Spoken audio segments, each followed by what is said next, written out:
That time of year. It's time for the mid-year freakout tag. This is my first time doing this tag. And well, actually, I did it like 2 years ago on Instagram, but it's my first YouTube video doing it. So I'm really excited. And I'm going to try and use this mic. Hopefully, it can pick up like my voice and not the sound of the fan and just the outside noises that are New York. Okay, so I just decided to hold the microphone because it's just so awkward right here. It's even more awkward here, but like, why not? So, anyway, the first question for the Meteor Freakout tag is the best book you've read in 2023. Now, I can't decide on one. We're just going to talk about multiple. As of now, I have three books that, three and a half, we'll say three books that are in my top right now. Number three is A Little Life. And I know that's kind of crazy, but this is the first book that I started the year out with. And this is not the copy that I actually read, but my friend bought me a signed copy for my birthday like 2 years ago. And this book is probably the most beautifully written book I've ever read. It's the most devastating book I've ever read. But oddly enough, I did not cry. I don't know what that says about me, but it's crazy because the next two books on this list, I did cry. Not a book I necessarily recommend to anybody because it's so tough, but the writing is just so beautiful. You start and you're like, this is not going to be that bad. It's fine, and then things just get progressively worse, and you have to watch someone go through a lot of trauma in their life, and that's hard to watch with anybody. But it is beautifully written, so that's on the top. I also loved Queen Move by Kennedy Ryan. Did we really think there wouldn't be a Kennedy Ryan book on this list? I doubt that. So, Queen Move is a childhood friends to lovers, and my God, beautiful. Kimba, amazing. Ezra, amazing. And it just kind of follows their relationship reconnecting later on in life. And I love these two. These two might be my favorite, like, fictional couple. If we had like a couple, if that was one of the questions, it would be this one because I love these two and their story is just beautiful. And Kennedy Ryan, she knows how to get you. She got me. She got me. She gets me every time. Now, my favorite book of the year is 7 Days in June. And I annotated this book to the gods. This book had me just feeling all sorts of things: anger, happiness, sadness. I was crying hysterically. But this is a beautiful, brutal, like, I don't know if the word's brutal, but just amazing and heartbreaking also book. And I loved every minute of it. And now I want to read everything that Tia Williams has written. I need to read her other book. I think it's called The Perfect Find. And I think they just put out like a movie or a show on Netflix. So I need to read more by her. So the next question is, what is the best sequel you've read this year? And when I look at all the books that I've read, I don't think I've read very many sequels. I think I've only read the sequel, the second one in the Corrupt series, but that one was okay. And I think Attack on Titans, I read the second one in that. But I did read a book called Protective Heart. That is technically a sequel, even though I did not read the first book in the series. I only read that one. It's a romance, and it's definitely Luke and Lorelai inspired. I read that because someone suggested that in my Gilmore Girls phase era, it is now my personality. In that time in my life when I was watching Gilmore Girls religiously, I someone suggested that book to me, and it gave everything I wanted to give about Luke, Lorelai, friends to lovers, best friends to lovers. If you like Luke and Lorelai, if you like anything with Gilmore Girls, read that book, Protective Heart. The author actually said that the nickname for the main male character was Luke. So confirmed, Luke and Lorelai inspired romance. That's the best sequel I've read. The next one is new releases you haven't read yet. I had to write this down because there was no way I was going to remember all this. So a new release that I haven't read yet, but I want to. There are how many books on this list? Four books that I wrote down that I thought, okay, these are the books I need to read. Obviously, number one that I need to read, Yellowface. I got this one a while ago, luckily from the publisher. They sent me a copy, and or I was doing like a reading a blog tour, I think. I've heard nothing but great things about this book, and I need to read it.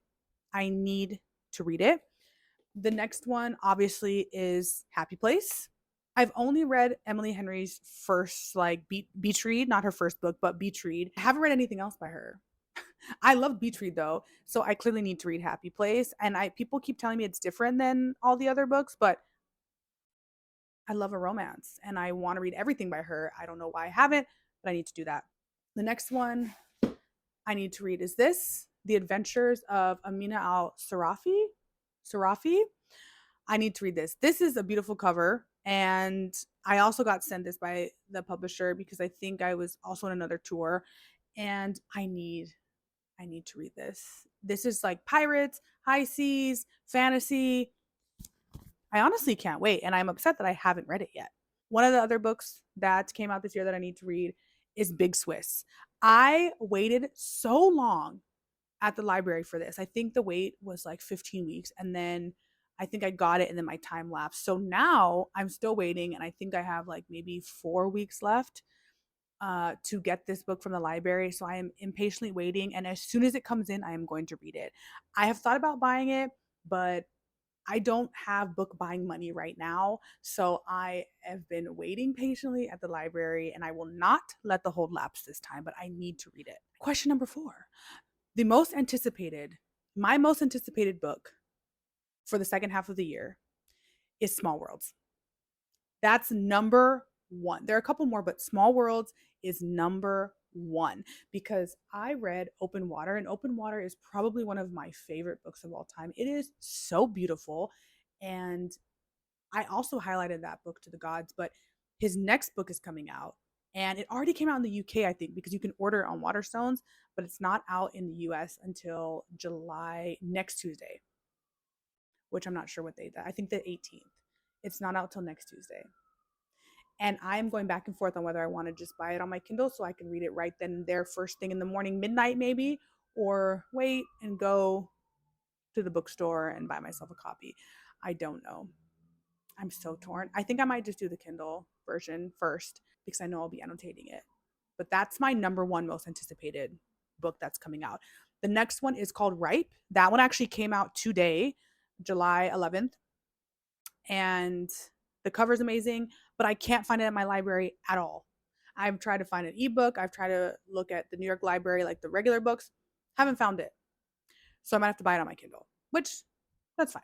Not right now though, because again, I don't have book buying money. And then the third book, the third anticipated book is called Midnight is the Darkest Hour by Ashley Winstead. I have read both other books by Ashley Winstead, The Last Housewife and In My Dreams I Hold a Knife, and I absolutely love them both. The Last Housewife is actually really messed up, but In My Dreams I Hold a Knife got me out of a huge reading slump, and it is a great thriller. I love it so much. So I want to read everything by her. Once she puts something out, I'm reading it. And so Midnight is the Darkest Hour is her next book coming out, and I can't wait.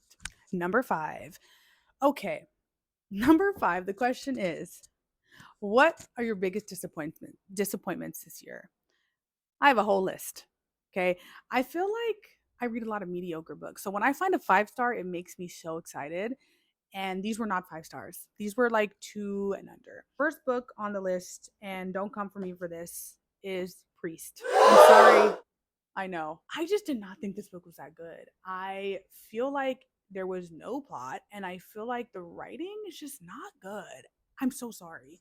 But I did start reading the second book, and it's already 10 times better. So maybe this is just like first effort. I don't know, but it just did not do it for me. And I know this is like a beloved book, but it was not for me. I love A Dirty Priest. I loved,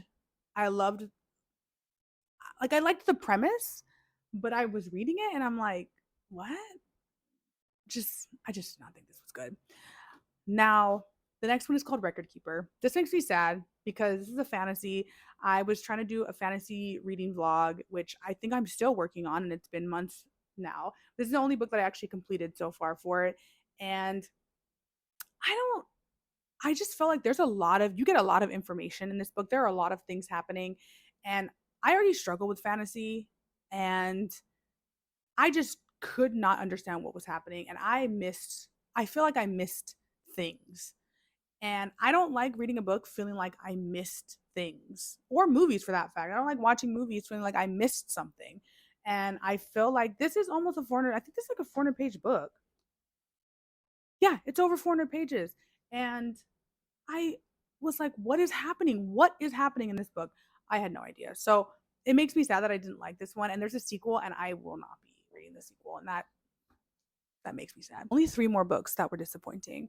One of them is called Still Beating. I know I this is also a beloved like TikTok book, dark romance. Now, I was just kind of bored, and I heard such great things on that book about that book, but like it's probably my fault because I don't normally read trigger warnings, and I should. I can handle most things, but one of the things I cannot handle is essay and graphic essay. It has that in there repeatedly, and I couldn't get over that. So I finished the book, but I was like, no, it's not for me. So unfortunately, it goes on my biggest disappointments.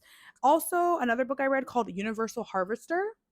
I bought this book because I believe it's set in the 90s, and it's about this like tape that people find and things get like taped over it. It's like in The Ring, where there's like a tape, it's mysterious and you don't know what's on it, and something's on it and something bad happens. And so, people are watching this tape, and it gets keep getting returned to this like video store, and they're like, did you record over it? And it just went in a way that I was like, what?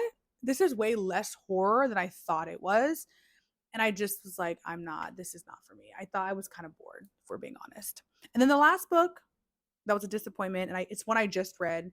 It's called You Shouldn't Have Come Here by Geneva Rose. Okay. It's her newest book.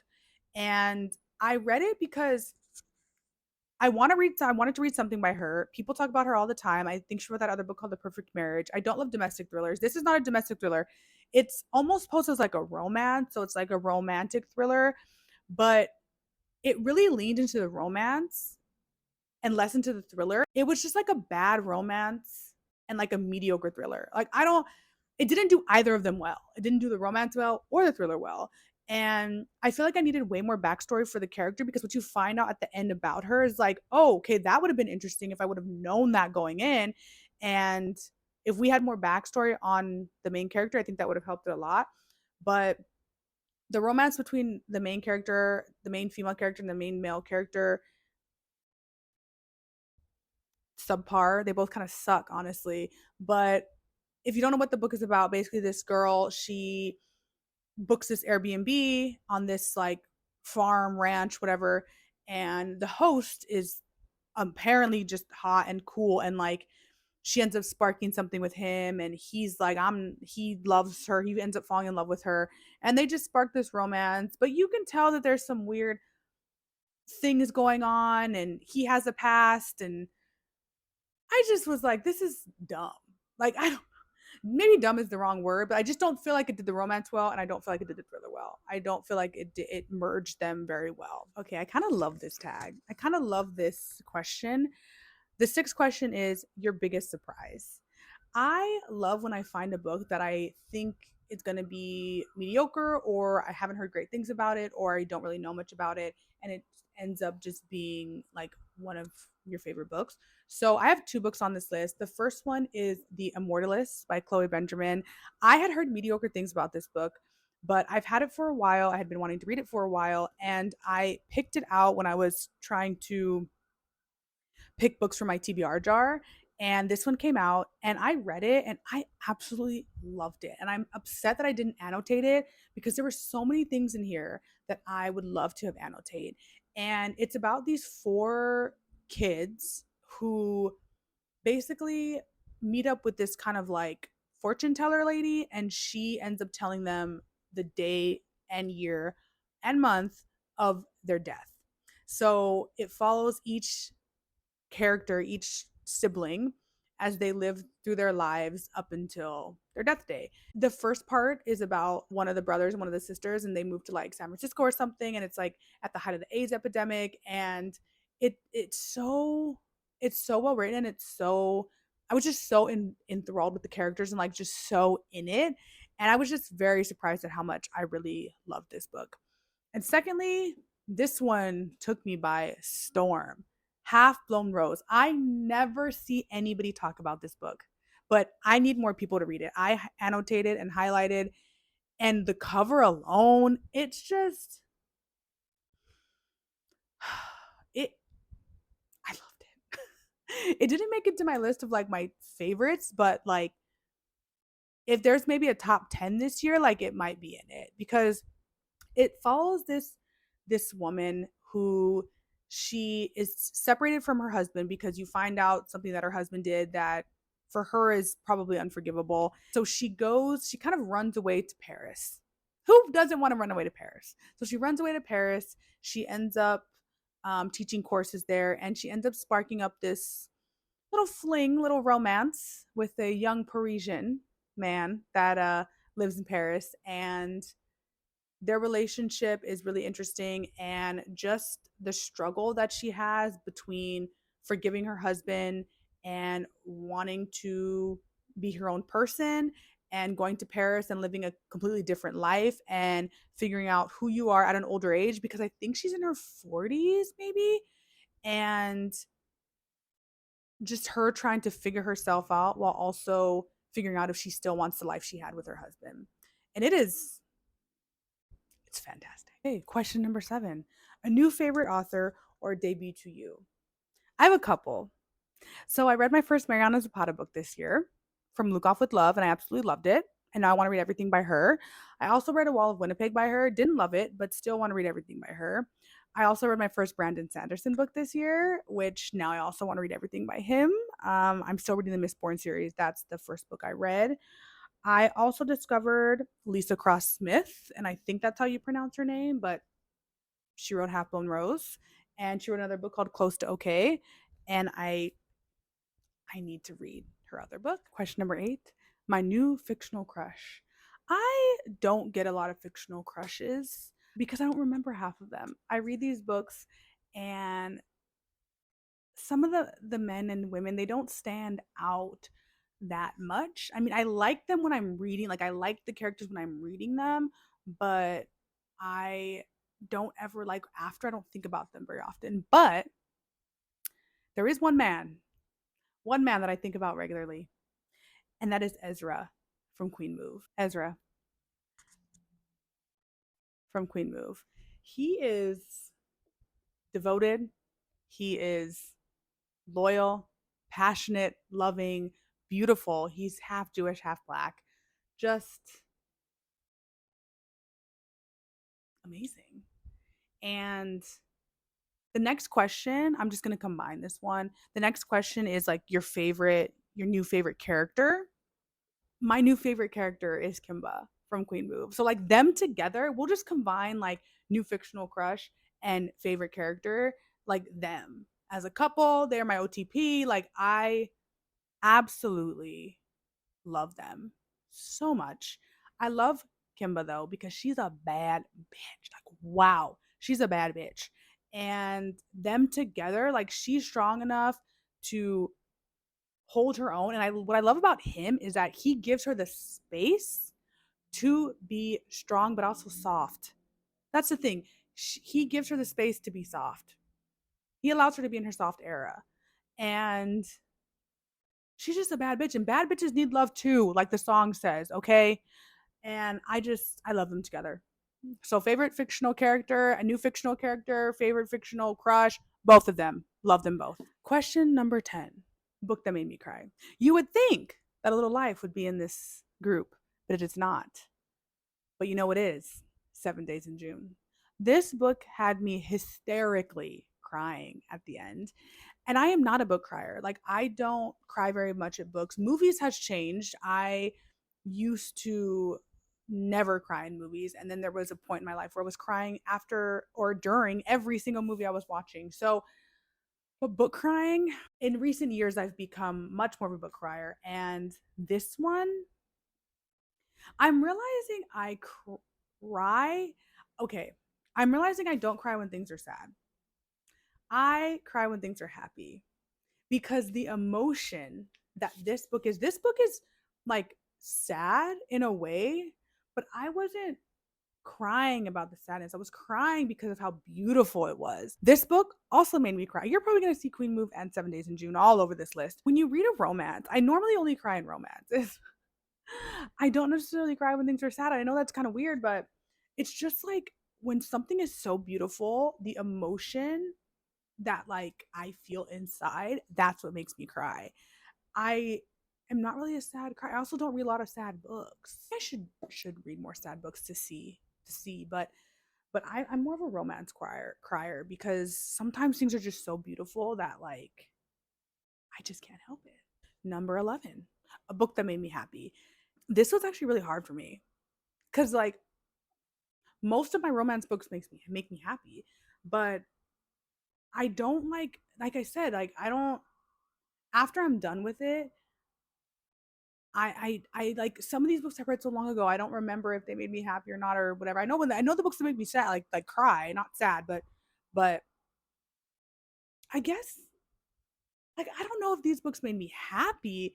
Okay, I will say In a Jam by Kate Canterbury, I think that book did make me happy because I love the relationship between the main male character and his niece, who he adopted.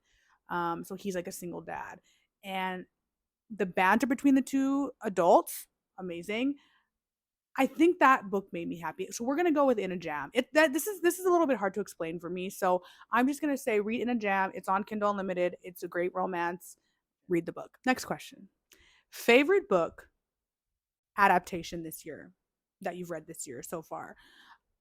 So I have read 58 books this year. One of them is a series, Attack on Titans. That one's obviously adapted. And then the other book that I've read that was adapted was the first Harry Potter book, and I read that on a whim, probably for like the fourth time. And we all know that I hate the first movie. So, moving on. Next question. The most beautiful book I bought this year. I buy a lot of books based on covers. And I know you shouldn't judge a book by its cover, but cover design has gotten great. Some covers that have come out are just amazing. Hate to say it, but Fourth Wing has a great cover, but mainly because of this. I'm noticing more books are coming out with the sprayed edges as like the first edition. There's a bunch on Amazon right now that are coming out that have like this. And this to me is what makes the book beautiful and really cool. Also, I love gold. So like anything with gold, like I'm here for it. I'm still reading this book though. I'm not that far in. The next book is this one. She is a Haunting. This book, I hate that sticker. I'm not even going to try and take it off right now. It's probably going to ruin it, but just pretend like that sticker's not there. So She is a Haunting. Look at this book. It's beautiful. It is beautiful. It's, oh man. The crazy thing is, Barnes and Noble, I should have got my copy from Barnes and Noble because they have like a purple one that has like a purplish tint, and that one is amazing. But I just think the detail on this cover is so beautiful. It's like scary, but it's like so beautiful. And I'm wondering like if this was hand drawn. It had to be. This is like it looks like a painting. It had to be hand drawn. I'm gonna have to look that up. One of the other books I bought this year from the UK. I bought it from Book Depository before Book Depository shuttered its doors, but the UK cover of Demon Copperhead. I don't know what this is. Well, there's gold. So, of course, that's amazing. But just the blue and the gold together, and it's like shiny. Can you see that? It's like shiny. It's beautiful. And little fun fact about this book I bought this book. So, okay, let me rewind. This book was nominated for the Women's Prize for Fiction 2023. Okay. I bought this book the day that the long list was announced. So that was back in March, I think. I spent a month at home. I think that was in March. I bought this book back in March, okay? And my copy, keep in mind, only the long list was announced. That's this book plus like 12 other books. And some of the other books that I got said long listed for the Women's Prize, okay? Once it gets down to the short list, it'll say shortlisted for, and then once it gets down to the winner, it will say winner of. The book I ordered says, And keep in mind, I ordered this in March. The winner was not announced, or so we think. My copy says winner of the Women's Prize for Fiction. Printing mistake? I think not. Because what ended up winning? Demon Copperhead. So I don't know. Maybe she won another year and because it doesn't say Women's Prize for Fiction 2023. It just says Women's Prize for Fiction. So maybe she won another year and they just put that on there, but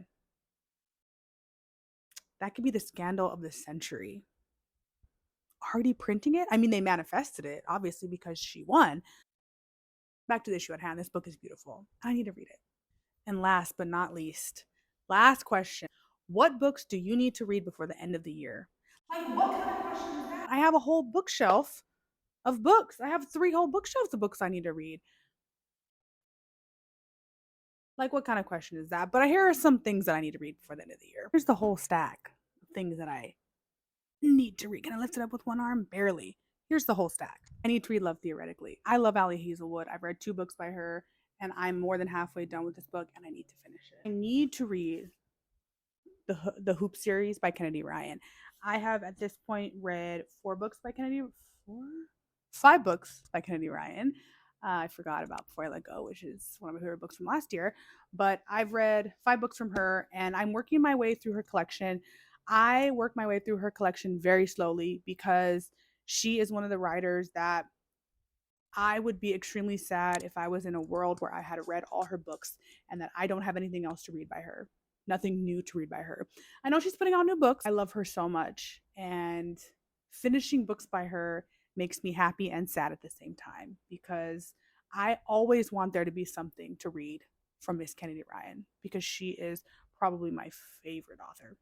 And I don't say that lightly because I don't have very many favorite authors. I just read everything. So almost everything. So I can't pinpoint like someone that's a favorite author, but Kennedy Ryan's books do something to me that I don't experience very often. And she's just a nice person. She's great on social media. And she's just a nice freaking person. And we love that. And all her stuff feels very personal. And I relate to it a lot. I'd read her grocery list, as people say. I'd read anything by her. I need to read romantic comedy. I've heard interesting things about this book. I've heard good and bad. I loaned it to a friend. She said it was okay, but I need to read it for myself. I also need to read In Memoriam by Alice Wynne. It's queer romance set during like World War I. And I don't normally like historical fiction or romance or anything set during World War I, but I just there's something about this book. It says a haunting virtuosic debut novel about 2 young men who fall in love during a time of war. And I don't know what it is, but something about this book called my name, and I need to read it. I need to finish this. I know this was on people's lists of like favorite books of last year, favorite books of this year. I don't even remember when this book came out, and it was really anticipated for me, and I only made it halfway through. I'm annotating it, I'm tabbing it. There's just something about this book that's not doing it for me. And that makes me sad because it was really, really anticipated for me. And I'm still, oh, there's my other ruler. I was wondering, I have 2 rulers and I was wondering where the other one was. I'm using it as a bookmark, but I need to finish this. I need to just be done with it. I need to be done and decide what I feel about it and be done. I need to finish Fourth Wing. There's a pattern here that I need to finish the books I started, but I'm like not super far into that. But I'm liking this one a lot. I just have been in a horrible reading slump, and I feel like I'll start books and I'll get halfway and I'll just put them down. Not that I'm not liking them, I am, but I need to finish this one. And last but not least, Yellowface. I need to read Yellowface so that I can be in the know and I can be in the conversations about how great R.F. Kuang is because she's getting to the point where she's so big that I'm scared to read her books. I'm scared to read her books and not like them, which I don't think will happen. But it's like I need to read The Poppy War, I need to read Babel, and I need to read Yellowface. I feel like she's gonna be someone that I'm gonna want to read everything from. And I love that. I love being able to read a bunch of authors' works. So I need to read Yellowface. And that's it. My first mid-year wrap-up tag. My first mid-year freak out tag. I have read a total of 58 books this year. And the ones you just saw were the ones that stuck out to me, are the ones I remember the most. But I am going to have a separate video on my favorite books so far this year, as well as my favorite movies so far this year, because I watch more movies than I do read books. They just take less time. So I love movies and I love books. So I'm gonna do two separate videos on my favorite books so far this year, my favorite movies so far this year. So look around for those later. If you made it. If you made it this far, tell me what your favorite book of this year was. That's what I want to know, because I love reading people's favorite books and I want to know what yours is. So thank you for sticking around. Please like and subscribe to the channel. I, again, really love doing this. It's just been fun. I love reading books and talking about them. It's my favorite thing to do. That and reading books and talking about them, and watching movies and talking about those too. So if you made it this far, thank you, and I'll see you next time. And don't forget to follow me on TikTok. Don't forget to follow me on Instagram. And until next time.